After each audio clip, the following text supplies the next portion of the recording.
नमस्कार मित्रांनो, कसे आहात? श्रीमंत, आनंदी, उत्साही. यस, श्रीमंत असायला पाहिजे मित्रांनो.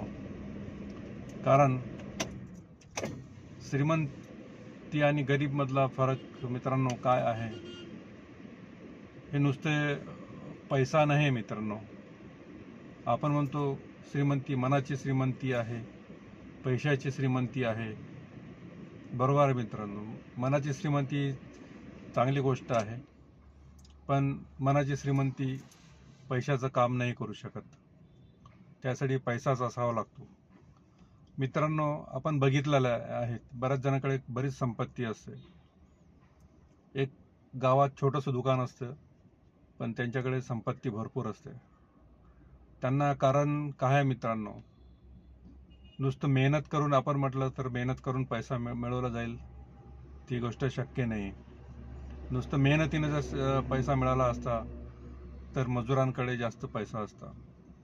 मित्रांनो, नुसतं मेहनतीनं पैसा मिळत नाही, तर पैसा स्मार्ट करूनही मिळत नाही. मित्रांनो, स्मार्ट वर्क करून पण मिळत नाही. मित्रांनो, पैसा कशातून मिळवतो? मित्रांनो, हे मला आता बरेच पुस्तक वाचल्यानंतर आता मला समजलं. इतके दिवस नव्हतं समजलं, आता समजलं. पैसा मित्रांनो, इन्व्हेस्टमेंटमधूनच पैसा आपला बनतो, पैसा आपला वाढतो, आपली मिळकत वाढते, प्रॉपर्टी वाढते आणि आपण श्रीमंत बनतो. मित्रांनो, काही वर्षापूर्वी कोणी शेअर विकत घेतले असेल, 10 वर्षा अगोदर काही प्रॉपर्टी विकत घेतली असेल, तर मित्रांनो त्याची आजची व्हॅल्यू कॅल्क्युलेट करा. काही न करता प्रॉपर्टीची व्हॅल्यू किती पट वाढली. मी पर्सेंटेज नाही म्हणत आहे, किती पट वाढलेली आहे. शेअर्स किती पट वाढलेले आहेत, किती गुणांनी वाढलेले आहे. मित्रांनो, काहीच करायची गरज पडली नाही त्याला. तेवढीच जर प्रॉपर्टी आणि त्यांनी तेवढी मेहनत केली असती तर तेवढी प्रॉपर्टी झाली नसती. मित्रांनो, गावाच्या बाहेर 2 लाखाला काही लोकांनी प्लॉट घेतलेला किंवा काही शेत घेतलेलं, 1 एकर 2 एकर 5-10 लाखात त्यांनी शेत घेतलेलं. आज त्याची व्हॅल्यू 50 लाख करोडच्या जवळपास आहे. मित्रांनो, त्यासाठी काय मेहनत केली त्यांनी? काही नाही मेहनत केली, फक्त काय केली? इन्व्हेस्टमेंट केली. मित्रांनो, काही शेअरचे भाव 10 वर्षावरती 100, 200, 500 असतील. आज त्याचे भाव 3,000, 4,000, 5,000, 20,000 आहेत. काय करायची गरज पडली? काही नाही मित्रांनो, फक्त investment, right investment, right time करायची गरज पडली. मित्रांनो, श्रीमंत व्हायचं असेल तर आपल्याला श्रीमंतीचे विचार आणायला पाहिजे. त्यासाठी आपल्याला शिक्षण पूर्ण, आपण म्हणाल तर शिक्षण आपल्याला तेवढं कामाचं येत नाही. तिथे आपल्याला प्रॅक्टिकल काय यूज करतो ते आपल्या कामात येतं. मित्रांनो, आता मी ते पुस्तक वाचत आहे, rich dad poor dad. Poor dad खूप शिकले, उच्च शिक्षित आहेत, आणि रिच डॅड फक्त 8वी वर्ग पास आहेत.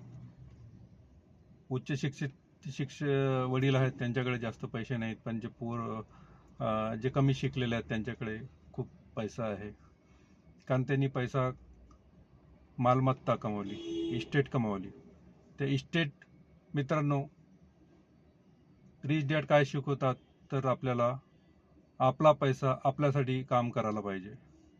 आणि पुअर डॅड काय शिकवतात, उच्च शिक्षित असून पण ते काय शिकवतात की आपण पैशासाठी काम करायला पाहिजे.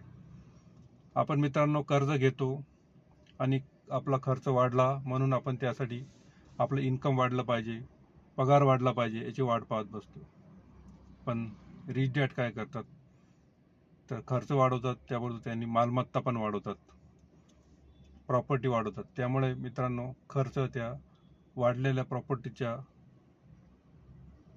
उत्पन्नातून तो खर्च भागवला जातो. त्यातून कर्जाचे हप्ते फेडता येतात आणि त्याच प्रॉपर्टीमधून इन्कम जनरेट करता येतं. उदाहरणार्थ, एक प्रॉपर्टी घेतली आपण, शॉप घेतला 50 लाखाचं चांगल्या स्पॉटमध्ये, त्याची आपल्याला EMI आपण 50,000ची असेल तर 50,000 आपल्याला 50 ते 60,000 रेंट मिळू शकतो. मित्रांनो, म्हणजे ही झाली इन्व्हेस्टमेंट.